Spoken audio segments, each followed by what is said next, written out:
Hey there, BookTube. Noah. Everyone who reads it must converse is the channel. Today I'm going over the second part, the second book in Alan Moore's Jerusalem here, which is called Mansoul. So there is 3 parts to Alan Moore's Jerusalem. I'm going to go over each one of them. This is a book that is right up my street. I love it. I love what Alan Moore is doing. It's not going to be for everybody. Okay, this is not for everybody.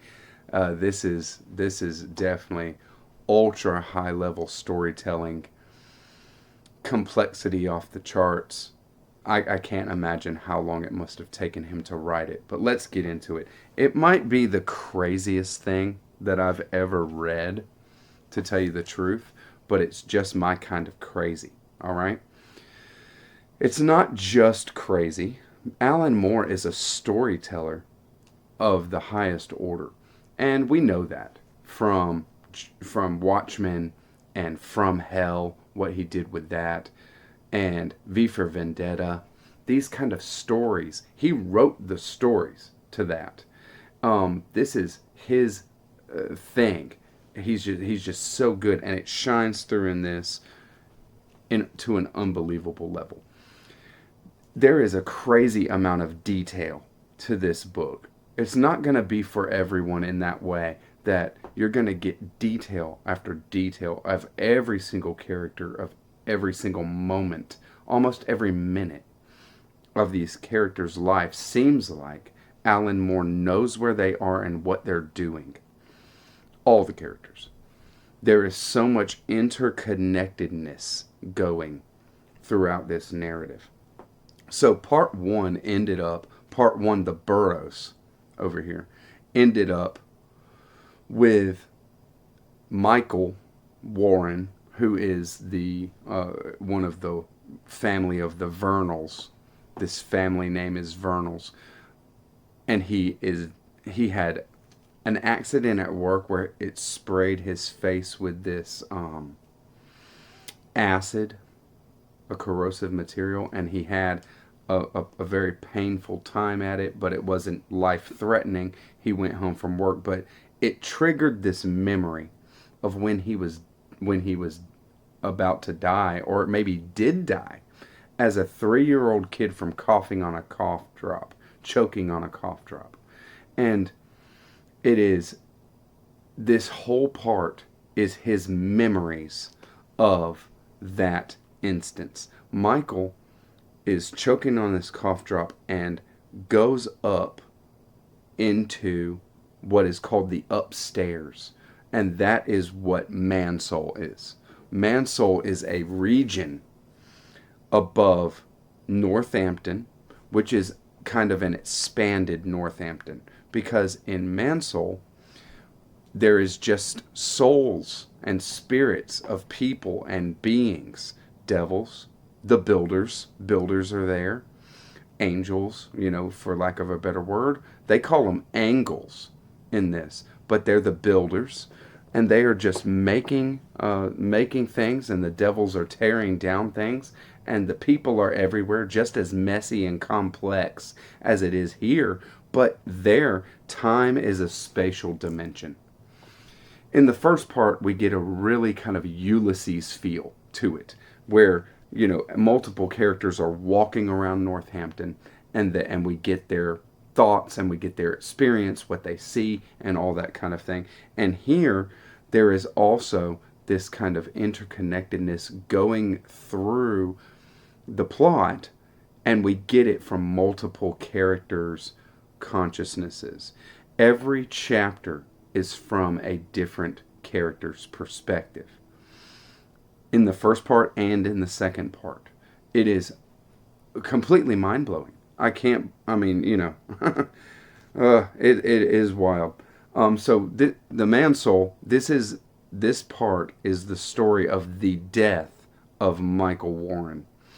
A temporary death. He's not going to stay dead, but he kind of dies for a period, right? When he dies, he sees the little figure up in the corner of his living room just perched on the corner there, saying to come up, you'll be all right, come up. And he goes up, and he kind of floats up there, and he is with this child. Her name is Phyllis Painter. She is just a soul, just a being that is in Mansoul, brings her up, and it says, "Hey, I got you. It's weird that there's nobody from your family to welcome you here. Usually, family members and people that have passed on from a family will be here to welcome a new person into Mansoul and help them with the transition, things like that. But there was nobody there, which begs the question as well: why was nobody there? Because the Vernals, this family, is a family that is already in touch with this time as a spatial dimension, seeing time as a different kind of way, in touch with the eternal world, more so than normal people. So why is there nobody from this family there? It is a mystery, right? Looking down from Mansoul, the world, our normal day-to-day world, is very, very slow and drawn out. The time, it's like in Donnie Darko, the path that a person will take is just this long drawn out thing, and it takes a long time for them to go through this. And Mansoul, they're moving so much faster, but there is no time. It is an eternal kind of world. Also, upstairs, everything is bright and crisp and new. Everything is brand new, so vivid, and just so much that it hurts you to look at. And everything is very geometric. It's beautiful the way that Alan Moore describes this kind of stuff. Voice is different. How these characters communicate with each other is akin to the speak of the angel in the first chapter that we got of Ernest Ginger Vernal's spiritual experience, where there was like a phrase or a sentence, and then that sentence got unpacked into a complete, a full paragraph full of information. Well, they communicate like that in Mansoul, and it is vast. Mansoul is vast because time itself is a spatial dimension in Mansoul.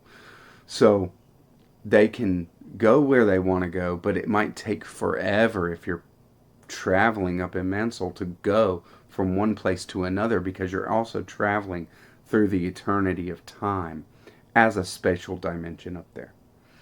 This is it. It turns into, this part of Jerusalem turns into an adventure, a total adventure story that has a lot of mystery and intrigue to it, but it is ultimately an adventure of the Dead Gang. Phyllis Painter is the leader of a gang of Afterlife kids, all right? And there are 6, including Michael, because he becomes, an honorary part of it. 6 kids that are all deceased and in Mansoul and just having adventures, doing whatever they want, and it is so fun and ridiculous. It's hilarious. Oh, I love it so much, and I'm telling you, very, very different from the first part, a total departure, and very much worth the fun, the time that it takes to get there. They're on an adventure through times.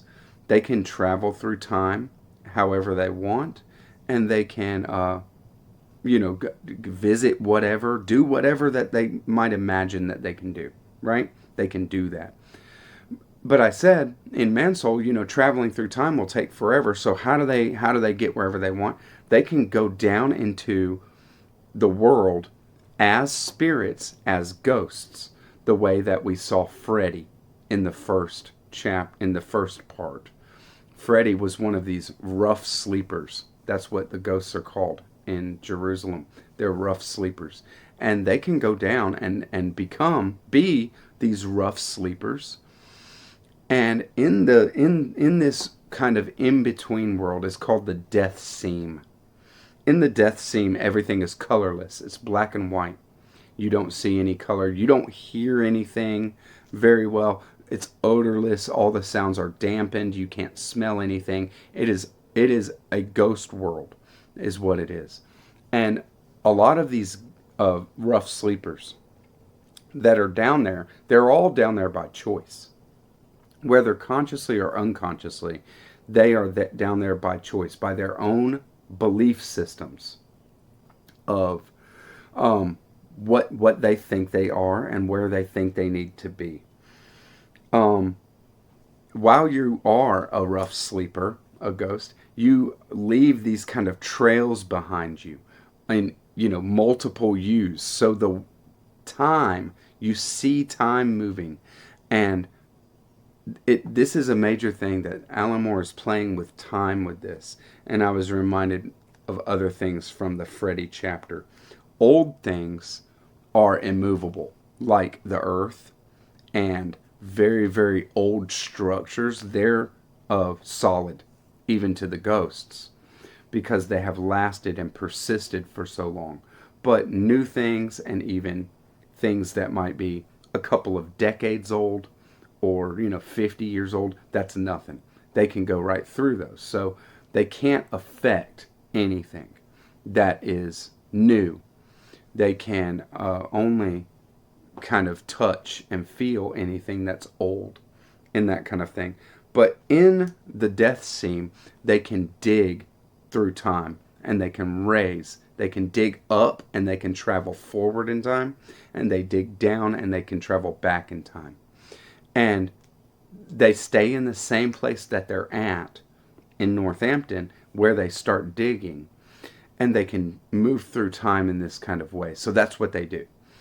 And this whole part is this huge, awesome adventure trying to figure out why Michael Warren is dead and alive. There is a part where Michael Warren sees a few days ahead that he's alive.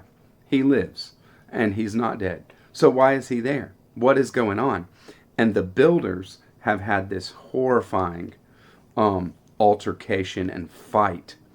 The builders have been fighting because of Michael Warren being there, and nobody knows why. What is the impetus for this?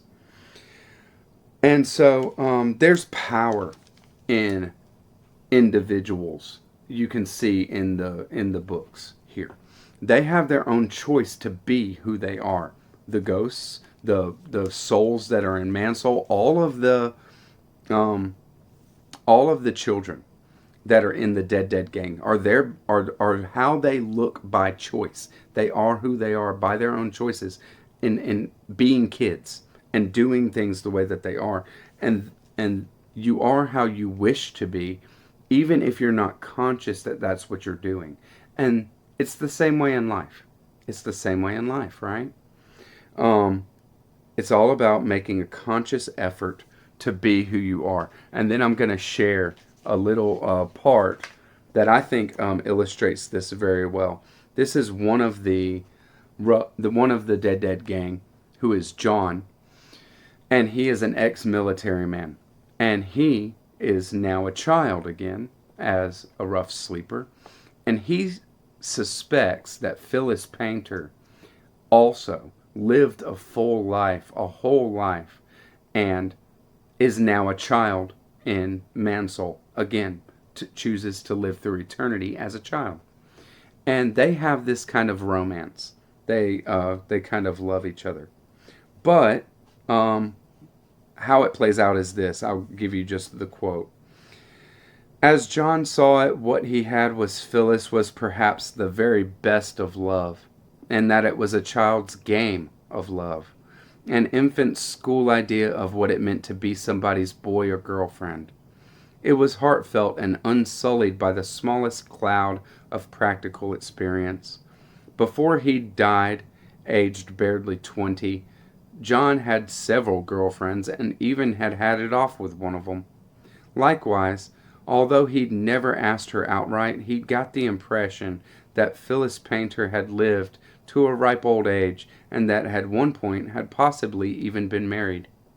So to some extent, they'd both been through the grown-up part of love, the animal delight of sex, the turrows and torments of the passion off the boil.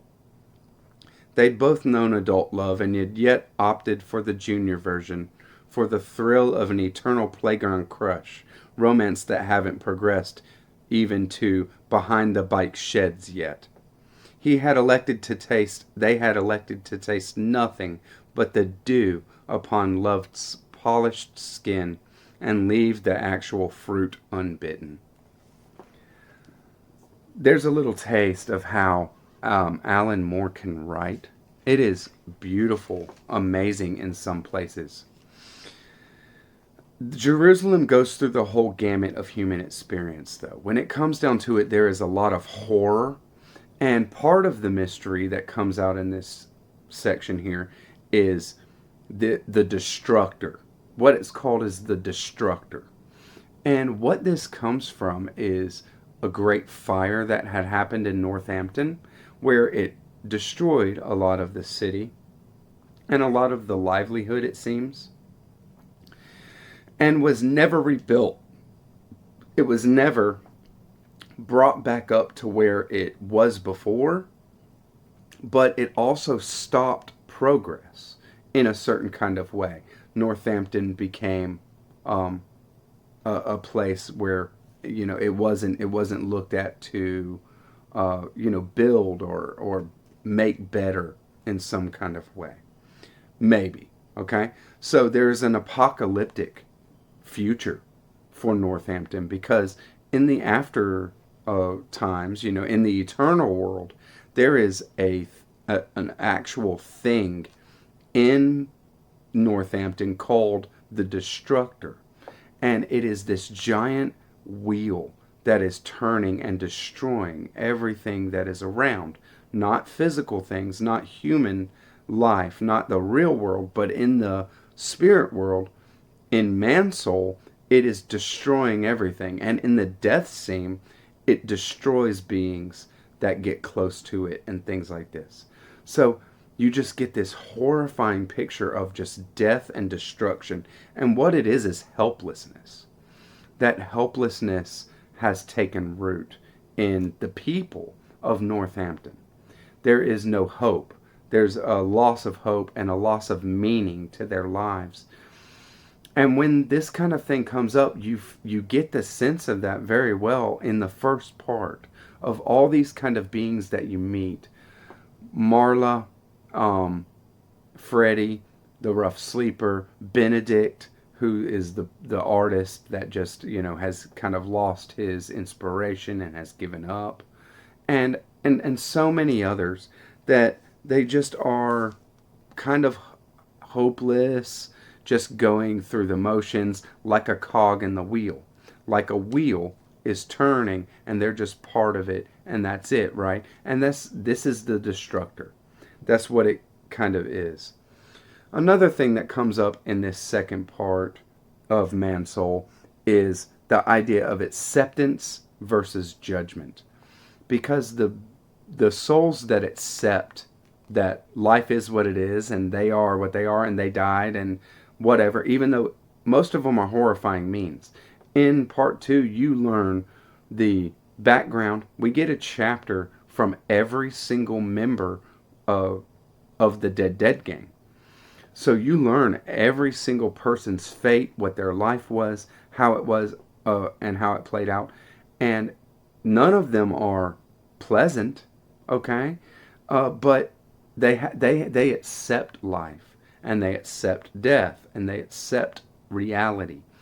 And instead of the ghosts, these rough sleepers that are stuck down in the death scene, that have all these judgments that are, taking root in their personality, and they don't want to let go. They think they're right.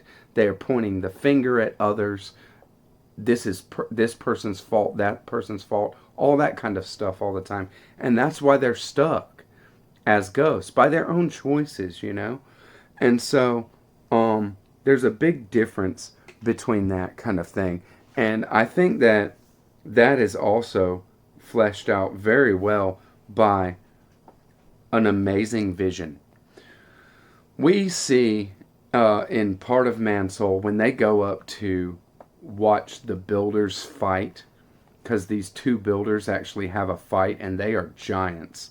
Our Dead gang is on a balcony watching the builders fight, and they are larger than life. It's like, you know, King Kong versus Godzilla over here.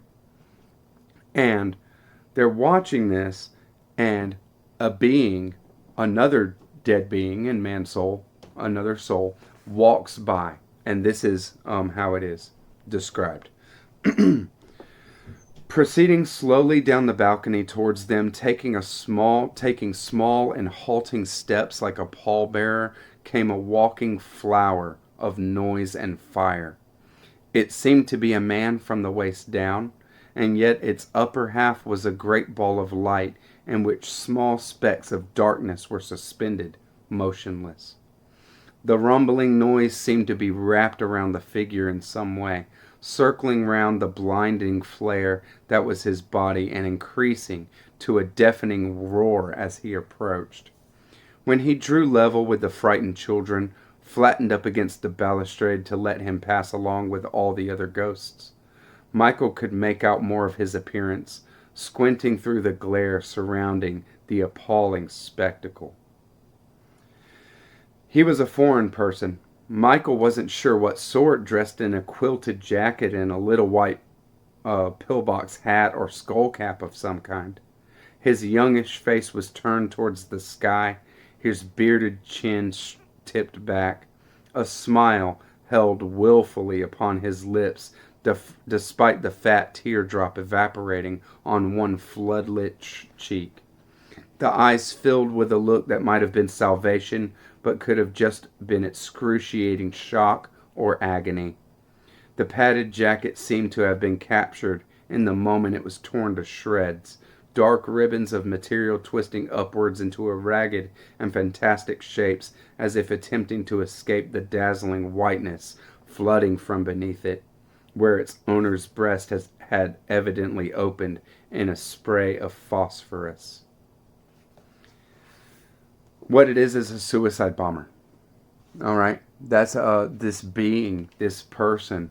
Like I said, everybody in Mansoul is the highest ideal of themselves. So this person is infinitely in the eternal now of that explosion of his final moments, because that is the highest ideal that he has of himself. And nobody is right and nobody is wrong, and it just is what it is. And acceptance of it is what allows them to move through to the eternal world. This whole part 2 of Mansoul, takes place in the real world in about 10 minutes.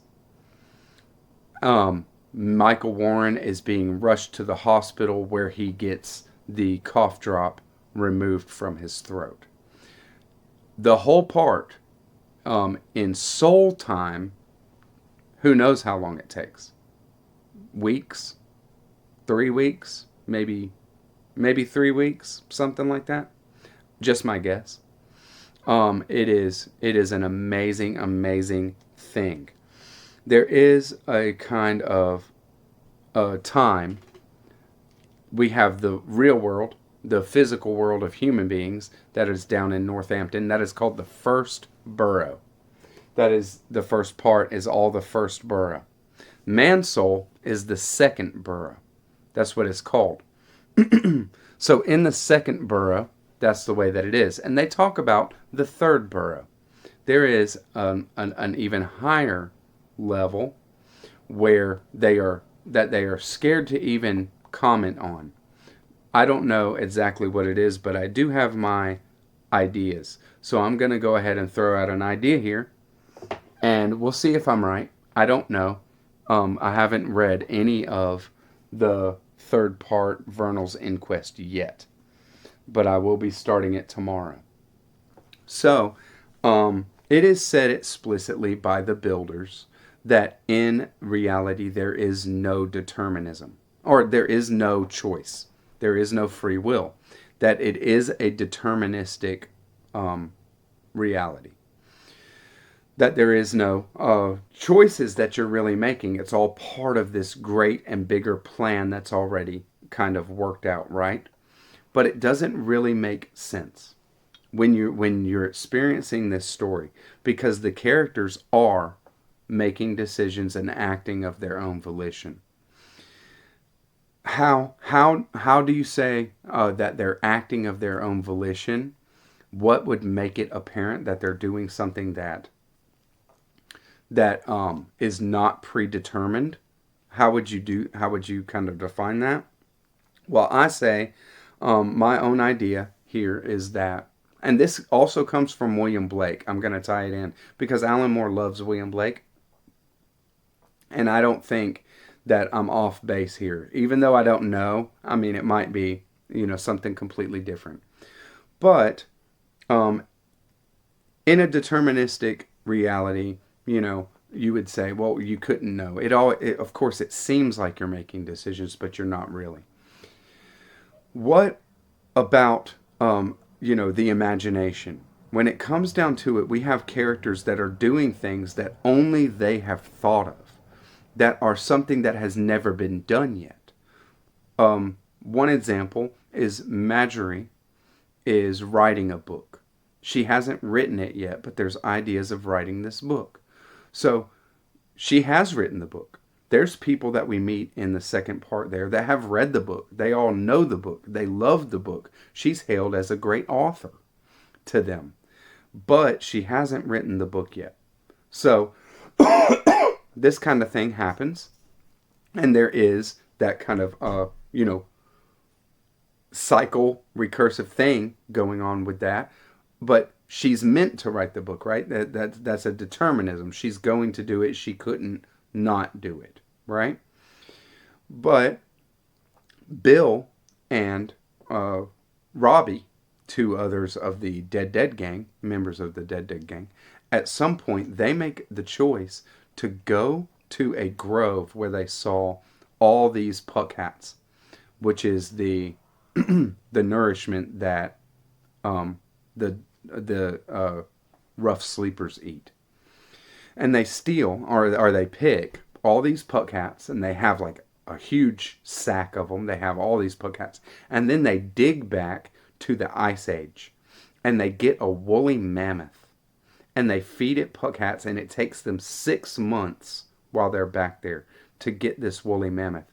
And then they get it, 6 months wise, get it to befriend them, and then they dig it back to the now time.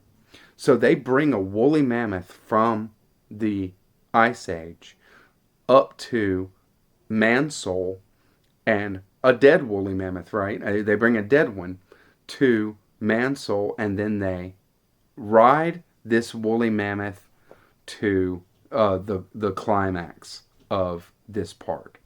It's amazing. It's mind-blowing stuff. But this is pure imagination. So how is that deterministic? I mean, like, when it comes down to it, how does it work that there can be purely new novelty? Like full-on novelty, novel ideas that happen that are individuals' thoughts, and it also be deterministic. And I'll end this with a quote from William Blake, because I think that it says it very well. The eternal body of mankind, the eternal body of man is the imagination, and that is God himself. So the third burrow, I think that the third burrow, this next step up from Mansoul, is the imagination itself. The entire imagination of every person, every being that has ever lived is all the third burrow, which is, God, for lack of a better word. But in Jerusalem it is called the third burrow. That is just my idea. And it's coming from William Blake there, because I think that there being a timeline and it working out like that doesn't, and having a form, and there being, like I said at the end of the first video on the burrows, that the fact that there is a plan, or that there is a what would seem deterministic, doesn't mean that there is no choice, because it only means that there is a place you can sit in the eternal now, where you can look down and see where the choices have been made. And those choices have been made, they've already been made. So then, well, of course, they couldn't be done any other way. But in the moment, they were made. Those choices were made at that point. And so it's a difference in perspective, whether you're in time or whether you're in eternity. And Alan Moore is playing with that. And it is amazing. I hope y'all enjoy this book too. Let me know. Give me a comment. Let me know if you've read it. I know there's a few that have. But I beg you, quit sleeping on this book. It's amazing. Bye-bye.